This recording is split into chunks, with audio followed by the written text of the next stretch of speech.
Welcome back. This is lesson 3 on the shallow-fluted gouge, typically referred to as the spindle gouge.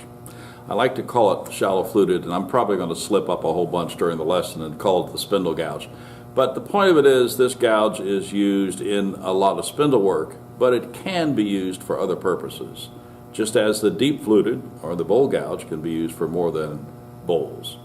So the spindle gouge, the shallow-fluted gouge, is basically one of the key component tools of the person who's making furniture, for one. This is a cove, one of the two major cuts it does. And this is a bead. So I have a chair leg here, a table leg maybe. Bead, smaller bead, cove, half a bead. Up on this end, there's a bunch of marks that look as if they could have been half beads. Another big bead all together, creating a very decorative leg on this old piece of oak furniture. So let's go take a look at what the different tools look like and talk about the shallow-fluted gouge in a little bit more detail. Let's go back to the tool area. Okay, we're over here where the tools are, and I want to show you first of all the difference between the deep-fluted gouge, the bowl gouge, and the shallow-fluted gouge or the spindle gouge. First thing, easy to see. The bowl gouge or the deep-fluted gouge is a much larger tool. It's a longer handle, and it has a different flute. I want to talk to you about the difference in these flutes. Okay, here we are with the deep-fluted gouge and the spindle or shallow-fluted gouge here. One of the differences you'll notice is the flutes on these run almost vertical. Gives it a lot of mass on the side, which is perfect for turning bowls. On the shallow-fluted gouge, the sides are much more open. It allows us to roll this tool over and use the sides to cut downward into the tight shapes that many beads have. So let me also show you now the variations among the spindle gouges themselves.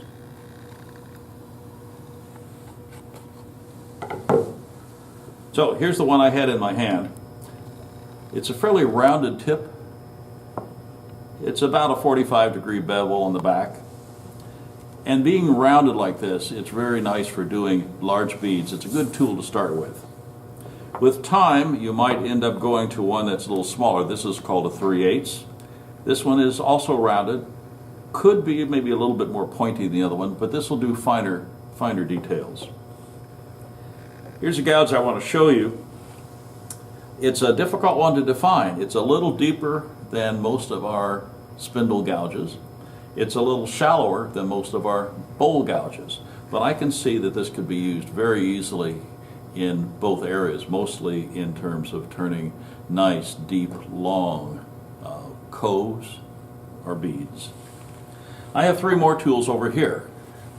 These are from one particular current manufacturer, but the flute is very shallow and there's a huge amount of metal behind the edge. The edge back here is a really sharp angle. This means that I can grind this back, have a very well supported edge for doing detail work, and these then by definition are referred to as detail gouges. It's a shallow-fluted gouge. It just has more mass on the back, and if you can see on this one, the bevel is very acute and the point is very sharp. Allows me to get into very, very small areas and do fine work. Same tool, little different size. So there's a range of tools that you can use. Good one to start with is something like about the 3/8 gouge. Nice rounded tip, good place to start. Add others as you need them. Here we are back at the lathe again, and now we're ready to go start using this tool. I've pre-turned a piece of poplar, got it between centers. I'm using a cone center on this end. It's not the best way to support the spindle on a dry wood, but it gives me access to this end, which I want to use later on to show you and demonstrate part of a bead. 3 activities to practice. Here's the first one, and this may seem silly, but it works. So I'd like you, if you're going to repeat these activities, I'd like you to do this. Take your finger, cross the piece of wood like this, and just rotate your hand. Can you do that? Like this. Do it 10 times until you feel not so silly. Then I'd like you to add another motion to it. Turn your hand, but bring it over towards the tailstock at the same time. Rotate your finger, come towards the tailstock. 10 times. Still feels silly, right? Well, I'm also finding I'm using my whole body. My weight is changing from my left foot to my right foot as I do this, and I can find that there is a whole body motion going here. I've just moved my feet a little bit farther apart because I feel better supported. So, third part of the activity. I just simply slide this into my hand. And I'm doing that same rotation motion. I now have the tool in my hand. One problem, this tip is popping all over the place. So I need to stop it. So I'm going to use my left hand on the tool rest to control where the tip of that tool lands. Now I'm making sure that the tip stays in the same place while I rotate that tool with my right hand. Now this is the motion of turning a bead. I'm rotating the tool, I'm rotating my body, and as we cut the bead, we'll be coming in like this also. So it's 3 motions. Rotate the tool, fan the handle, and move in. So those are the 3 motions. Got to practice this. Once this becomes comfortable and almost automatic like riding a bicycle, you're halfway there. So let's now make some cuts. And we're going to use the back camera to illustrate some of this better because you'll be able to see my body moving. You'll be able to see the tool moving. And we'll be able to use my left hand to move the tool horizontally along here. My right hand controls the rotation.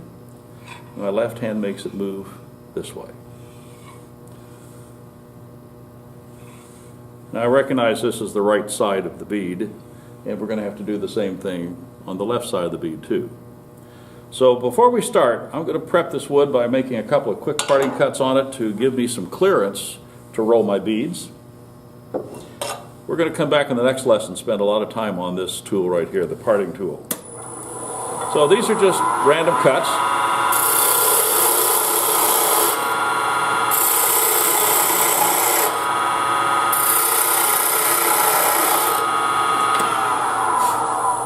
Now the purpose of that is simply to allow me to roll over this side of the bead and to roll over this side of the bead without running into a bunch of junk wood that I have to cut away. Just focus on doing the beads, not anything else. So here is where we're going to start. I'm going to do one other thing. I've just cleared away some junk wood here. I'm going to put a pencil line in the middle of each of those spots. Now my bead should come down to here, come down to here, but never take that pencil line away. Otherwise, I'll have a great bead, but instead of being this big around, it might be that big around. Don't want that. Okay, so let's cut some wood now. Got my glasses on, wrist is clear, put away tools I don't need, and I'm going to do the right side of this bead. And I'm going to do it in steps. I'm going to take a little tiny cut first, right on the corner, and then I'm going to take a little bigger cut and go a little farther, and a little bigger cut working back toward the pencil line. Little cut. Now that's not much, but that's a start.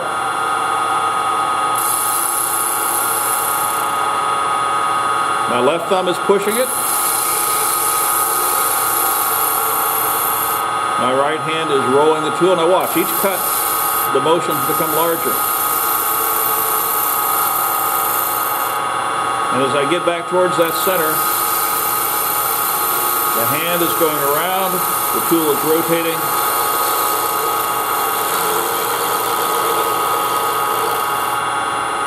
And they fanned out. So I started in the center, straight up and down. My index finger is on top of the tool. That allows my wrist to turn and roll like this. If I grab it like this, I've inhibited my ability to move freely.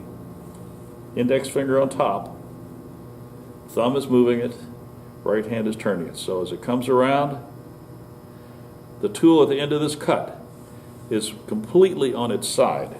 The flute is here. We started with the flute here. At the end of the cut, the flute is all the way over here. The handle was straight when we first started. The handle is 45 degrees over here. Straight, rotate, 45 degrees over. Biggest comment I make to new turners who are beginning to learn to use the shallow-fluted gouge, is make your motions larger, make them larger. This is from here, it's 45 degrees, and that feels huge, but that's what we'll need to do. So let's do a few more. Maybe put some background music in the back and watch me do this. What I need you to do is to take a piece of wood, put it up on the lathe, and do a whole bunch of right-handed side beads. And then we're going to switch over. We're going to do the left-handed side. Let's just do a whole bunch now. One right.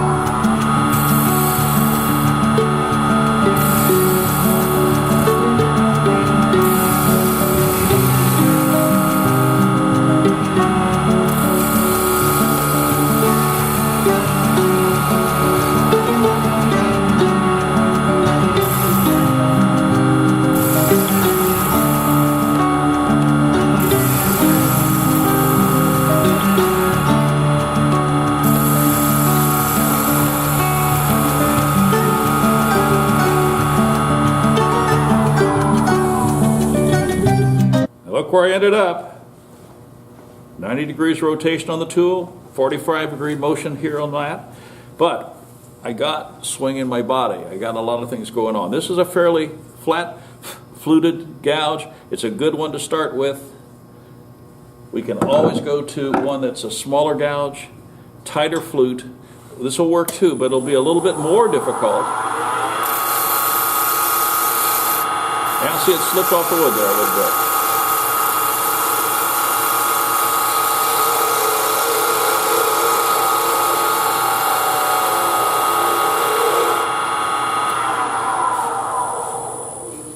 Keep your motions bigger. Now, one of the other lessons you need to learn is not only make your motions bigger, but work more slowly. I know there's videos out there with people doing this and getting it all done, but my suggestion is work slowly.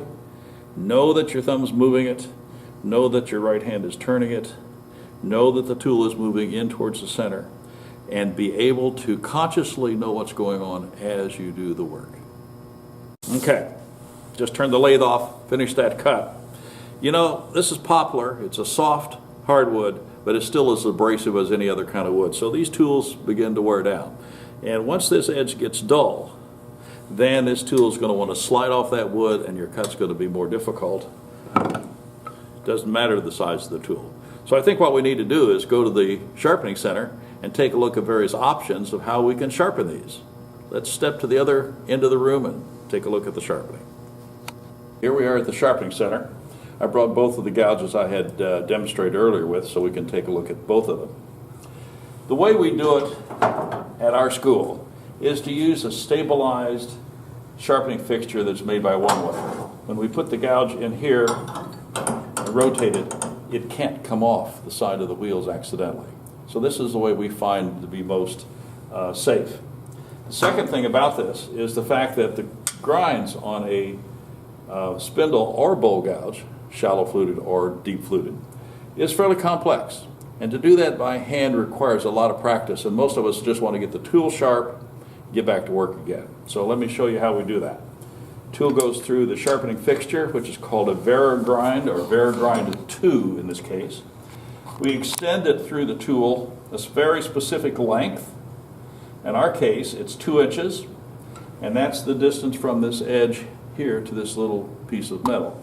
So I projected the tool through 2 inches. I've tightened it. Now, the fixture comes down across the flute, keeping this tool square and level. So that's important. The notch goes into the notch. The tool then ends up resting against the wheel, and the simple process of dropping the handle from one side to the other gives you that complex curve. There's a lot of adjustments. I can adjust this length. In our case, we have fixed this at a length that gives us the grind we want. We've actually put a screw into this to prevent it from being misadjusted. So the length is 2 inches. This angle, I don't know what it is, but it's the one that gives us this particular curve. Drops in here like that. Sharpening is a matter of simply allowing it to rotate against the wheel. So let's do this one real quick. Grinder on. Up to speed. Drop in here. I don't want to ever hold down here. I want to stay on the other side.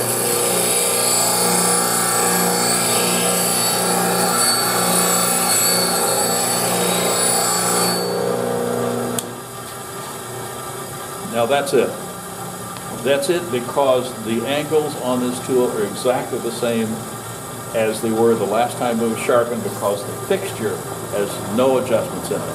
That means that this is always going to produce that same grind again, and that is sharp, and all it took was a couple passes. Small gouge. This is one of mine from home, and the angle on the back of this is a little bit more acute than what we use here at the school. So I'm going to go through the same device, but to give a more acute angle, what I've done is actually extended it farther than the 2 inches. I've got a pencil mark over here at 2 1/4.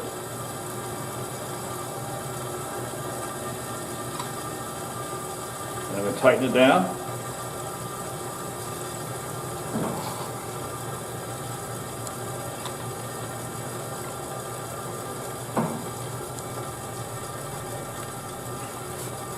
And I'm going to do the same thing. All it's done is elevated the tool up the wheel a little bit farther, and it's going to create a little bit more acute angle.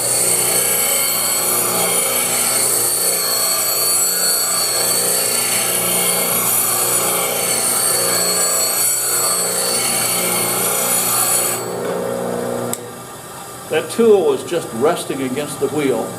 Any pressure from my hands were only there to make sure it stayed in touch with the wheel. I don't need to push.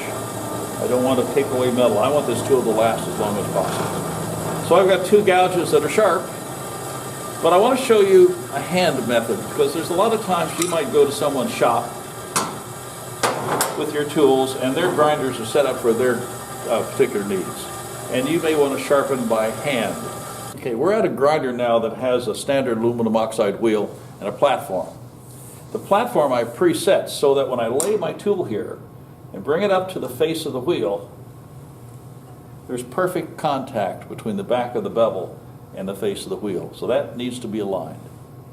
My next step is going to be to hold the tool flat on the platform, rotate and swing the handle to the right. And then I'll do the same thing, rotate and swing the handle to the left. This is why it takes some practice, because this is not easy. But there are some tools that will not fit into this fixture. There are some tools that are too short or too small in diameter to work. You're going to have to learn a hand sharpening technique for those. So this is what it looks like. Grinder's up to speed. I'm going to start in the center, come up.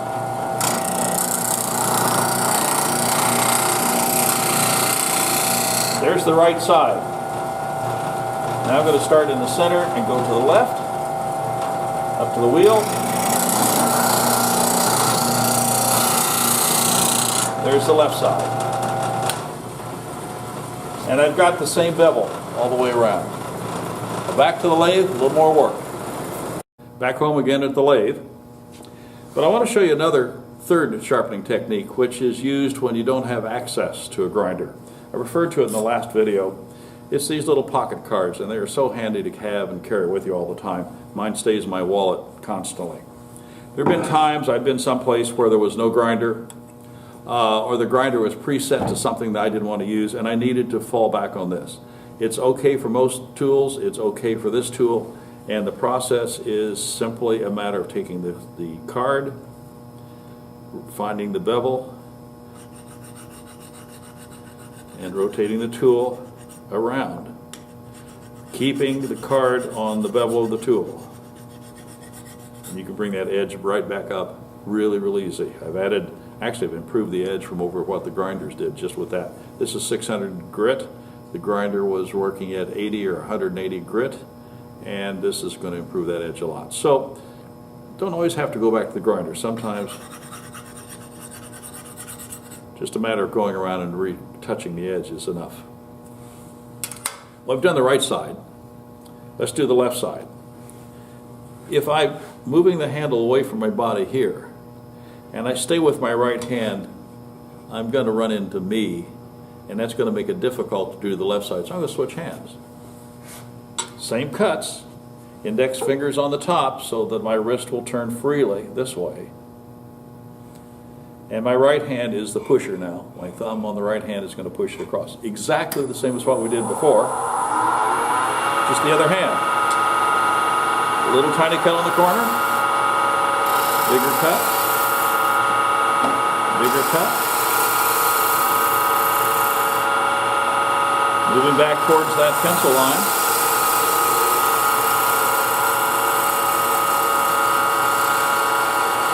It's like at least one more cut here.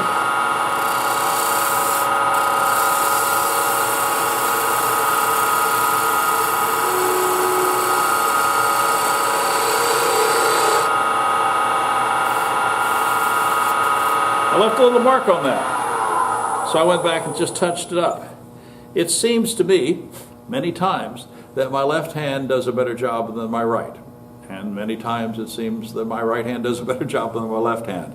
But the key is that you do have a dominant hand, and it's one that you most favor. I have learned from some people that they do better with their less dominant hand because they have to think about what they're doing more. So I'm going to finish these two off left-handed, and I would suspect, as I do on the second and on to the third, my cuts are going to get better because I will have practiced with my left hand a little bit more. So let me finish these two off. Left hand, index fingers on top. Not here. Won't work. It's got to be on top. Little bigger.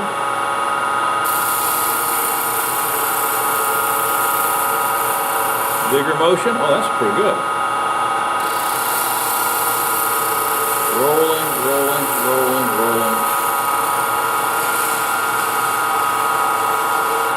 And I left a little mark again. See if I can do the third one now. Now, here's a problem. Because this groove is fairly narrow, and I start rolling this over here, my tool's running into the waste wood on this side. So that's one of the things about doing beads is the problem with waste wood. So let's get rid of some of that. Now I have more room to work.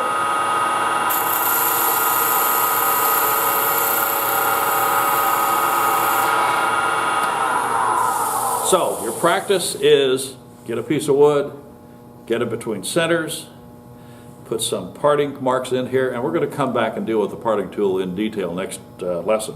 And then do a lot of right-handed beads, and then do a lot of left-handed beads, and just keep doing it over and over again. Here's some things to watch for. If your bead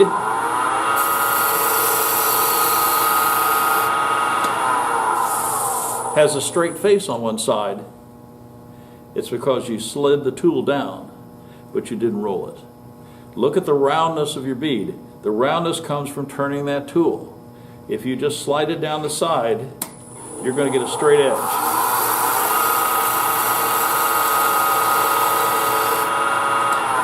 Now, while that one in the middle is decorative, it's not a bead. And to get that bead, you have to turn that tool. So rotating the tool gives you the roundness. Watch for roundness. When it's not there, you didn't turn your hand far enough, you didn't go out 45 degrees, and that's it. So that was the hard one. In all of wood turning, I suspect that turning beads is probably one of the most difficult things to learn. And when you get into bowls, there's nothing equivalently hard. So sorry it's in the early lessons, but it's a thing to learn. The other side of the bead was the cove, which is really simple. That's just like taking your ice cream scoop, going to the refrigerator, getting that quart out, digging in there and pulling out some of that ice cream. It's going to be that same scooping motion. So I'm going to do a couple of coves down here. In this case, we're going to start with the tool on its edge so I can get a cut. And I'm going to finish at the bottom of it with the tool back straight vertical. And then I'm going to start on the other edge and come in and make those two sides meet. So here's what a cove looks like. Start on the edge, swing around to the center. As soon as my tool is straight up, I'm done with that side. Now the other side.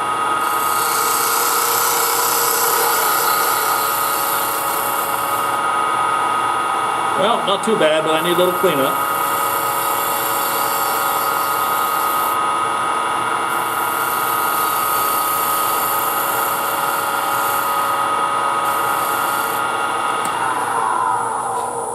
how does a bead and a cove the same?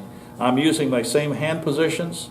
I'm starting on the side, and as I come down, my left hand brings the tool across. As I start on this side, my left hand brings the tool across the other direction. One side it's pulling it over, the other side it's pushing it back. And the tool ends up in this neutral posture right at the very bottom. And the only difficult thing about coves is getting left side and right side to match. So this one didn't quite. Now it's much better.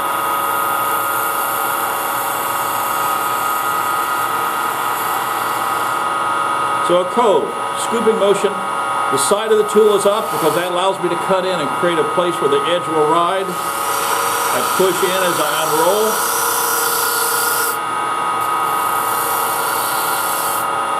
And the other side, I push in and I unroll. And there's a lot of times I've got to go back a couple times to get those edges to just match. Coves are much easier. To the center, to the center. So that's your beads and coves. Is there other ways to do beads? Yes. Are there other tools that will do the job? Yes. But this is an elegant cut. This leaves us with a surface that requires very little treatment with sandpaper, or none at all if you did a good job. But I do want to show you one little trick in turning beads. So I'm going to switch to another tool that you've not seen before, and in my classes I tend to hold this back to the very, very end, but I'm going to show you a way to do a bead with a diamond pointed tool, or a pyramid tool, another name for the same tool. So let me go get another tool and bring it up here and show it to you. This is called a pyramid tool or a diamond pointed tool. It has three faces that come to a point 120 degrees apart. You can buy them commercially or make them yourself. It's a pretty easy tool to make. But it doesn't work like the gouge, cutting with a downward motion. But you need to know how to work this thing. So let me show you. I'm going to make a cut, and then I'm going to go back and explain. I want you to just watch the cut first of all.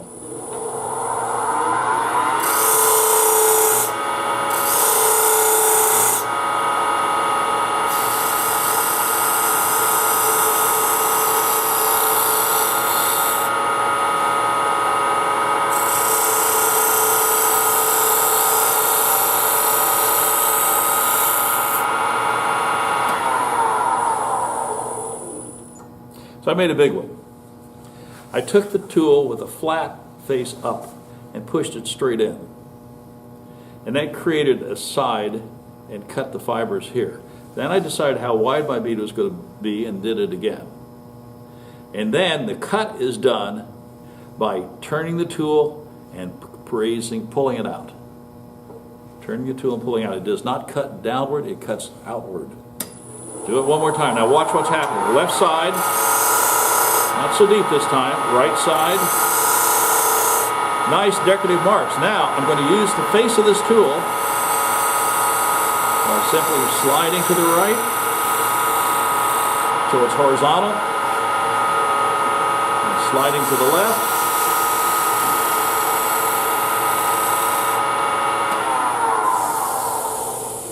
The advantage of this particular tool is that bead is flat with the surface. I did not have to clear wood on either side to do the cut, and I can make them really, really small.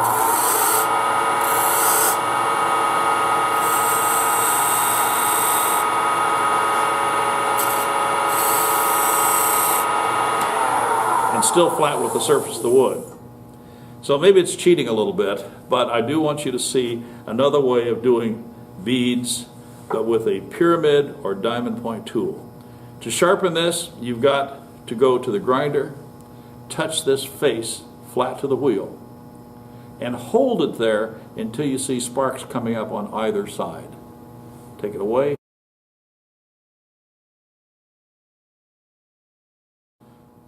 Put it flat on the grinder again and look for sparks on both sides, and then a third time. That will give you 3 sharp edges, all of which could be used. But remember, the face of the tool is up, not sideways, but flat up. The diamond point or pyramid tool. So let me summarize where we were today. Today was about making beads and coves. I spent most of my time on making beads, little time on cove, which is probably proportional to how much work you're going to spend on learning one versus the other. We talked about the shallow-fluted gouge, how to manipulate it, how to keep our motions large, keep our motions slow and in control. And lastly, I showed you the pyramid or diamond point tool, an alternative way of making some beads. So I hope you're following along with these things. Try these exercises. Put a piece of wood up, lay out some cutting marks, put a pencil mark in the center of them, and then just start making beads. More beads you make, the easier it's going to get to do. Next lesson. I introduced the tool at the very beginning here was the parting tool. Something we haven't talked about. So the next lesson is going to be about the lowly parting tool and the many variations of it and the various things I can use it for other than just digging a groove. So hope to see you for the next lesson.